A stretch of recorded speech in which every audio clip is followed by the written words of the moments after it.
Quietly but quickly, the much-anticipated trial for Kyle Rittenhouse approaches on November 1st.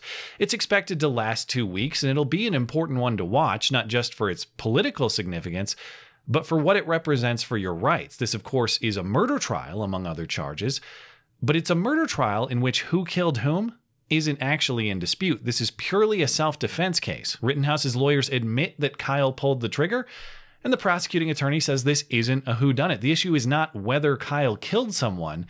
It's just a test of what circumstances justify that. It'll be a national evaluation of whether self-defense as a concept holds any cultural or legal legitimacy anymore. And sure, that evaluation will be handled according to specific Wisconsin law by a specific Wisconsin jury, but the politics will be evaluated nationally, and many of the legal standards in play apply in many or most states. Do you have a right to use lethal force when threats are made and enacted against you, especially when cornered, especially after fleeing, especially when used with precision only against those making the threat against you, or not?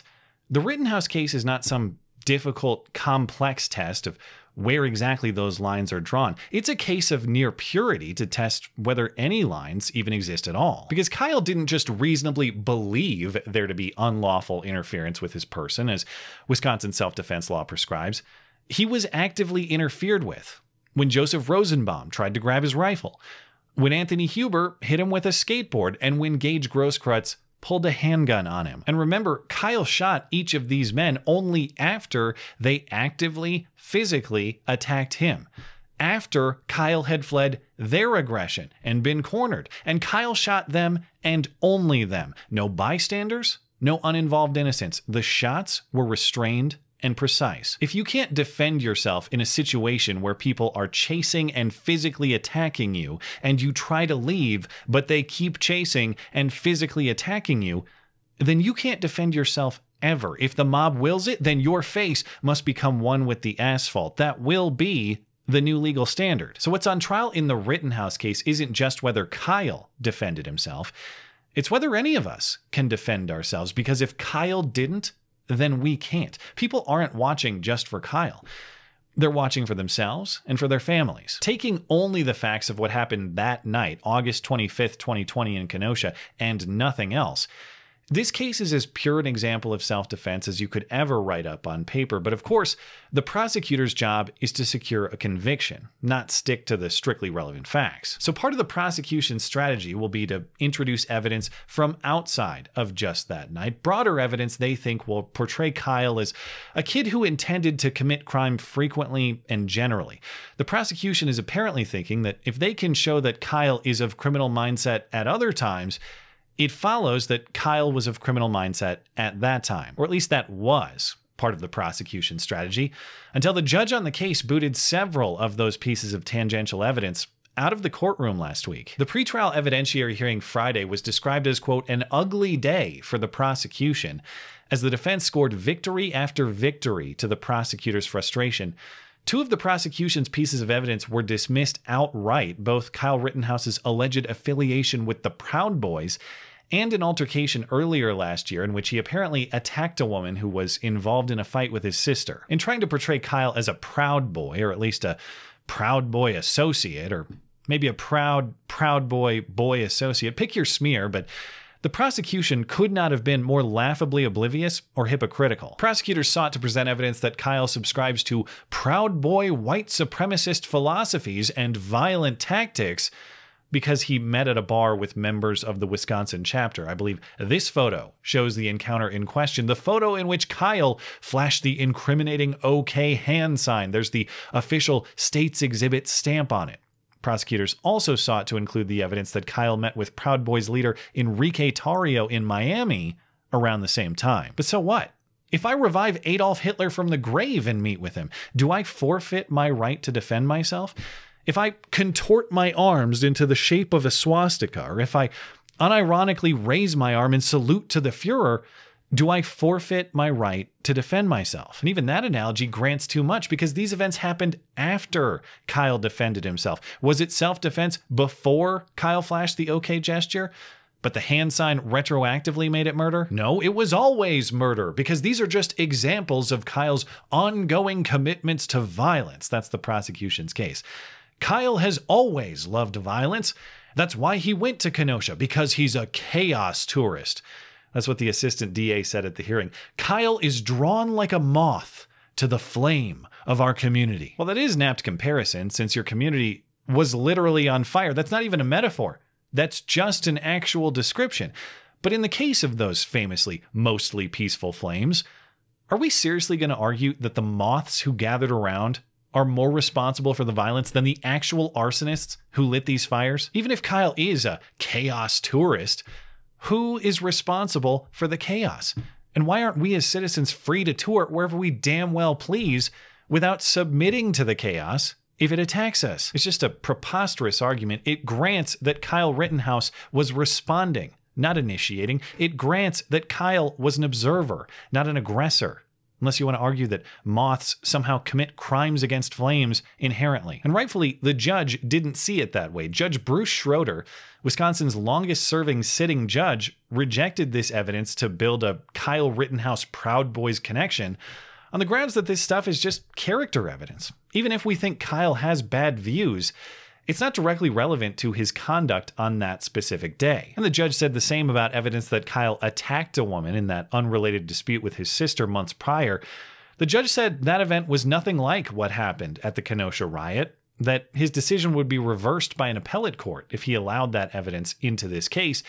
And so it too is gone because it's just unrelated noise that creates unfair prejudice and confusion of the issue. And there was one more piece of the prosecution's outside evidence that wasn't officially rejected by the judge, but it sounds like he leans that way. And if the judge does reject it, this one will be a major blow to the prosecution, because this is the one that's most relevant to what happened in Kenosha. A few weeks ago, prosecutors presented a video they've obtained of Kyle Rittenhouse speaking with a friend watching looters ransack a CVS. And Kyle can be heard off camera saying, "Bro, I wish I had my AR. I'd start shooting." It looks like one of them has a weapon. Bro, I wish I had my fucking AR. I'd start shooting rounds at them. Now, how do we know that's Kyle? Because the defense team has admitted it. That is Kyle's voice, referring to the same rifle that was used later in Kenosha.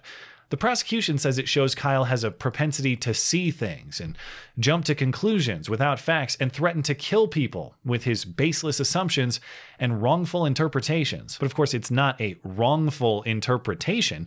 He's watching the crimes being committed right in front of him. We can argue about the justification of his verbal response, but his interpretation of what he's seeing isn't inaccurate, and it isn't the issue. Not to mention, this was a different place, at a different time, under different circumstances that produced different results. And that was the judge's reaction. First of all, these are two totally different nights.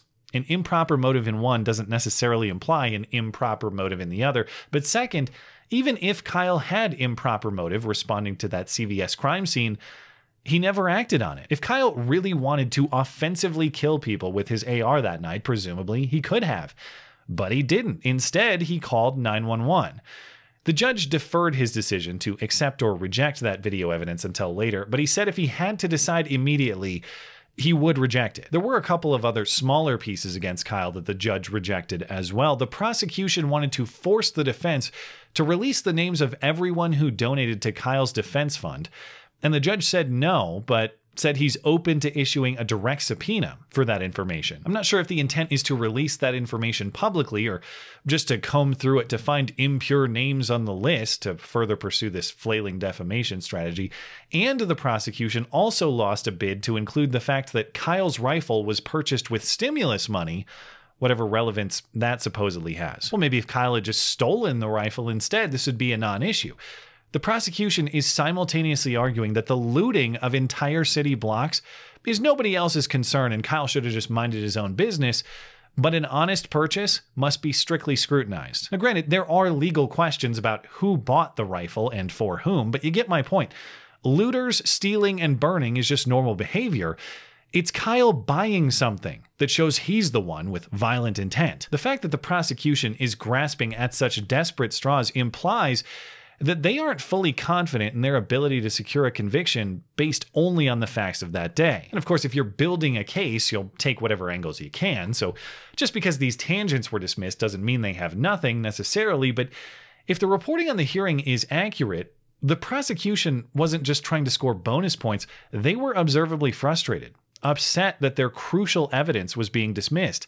It's a secondhand description, but that sounds more like the core of the case crumbling than just a few insignificant nicks in the armor. But we can't be so foolish as to think that a clear-cut case on the facts will get the clear-cut verdict it deserves, because there is always a wild card, from jury selection to the judge's decisions to media influence to something that's not just predictable but a given constant: federal intrusion. In a surprise at the end of the hearing, the prosecution said they have obtained video from an FBI aircraft that shows Kyle Rittenhouse initiating hostilities against Joseph Rosenbaum, the first man who chased Kyle and the first man Kyle shot. Of course, demonstration of Kyle instigating would be hugely consequential, as under Wisconsin law, as in many other states, you can't claim self-defense if you have committed unlawful conduct that provokes attack.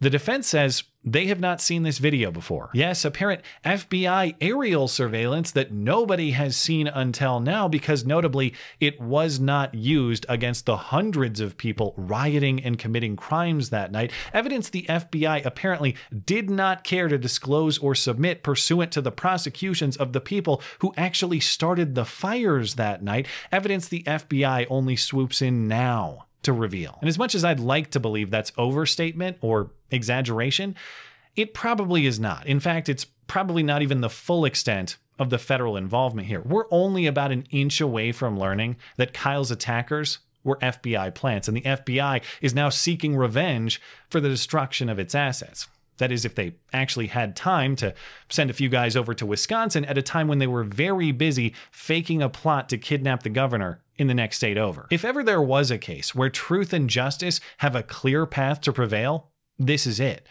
But if ever there was something that the feds won't tolerate, it is truth and justice. So something's got to give. I like to argue that the truth is the most powerful force there is, but the truth plays a long game, and there's no denying that its recent record against federal corruption is pretty disappointing. So we'll see who takes this title fight in about 6 weeks. Thanks as always for listening and for supporting this channel. Always appreciate that thoughtful discussion down below, and especially over on Parler, that is at ML Christiansen. You're always welcome to coming out and chat in my live streams. Those are linked down in the description. Looking forward to it. Goodbye.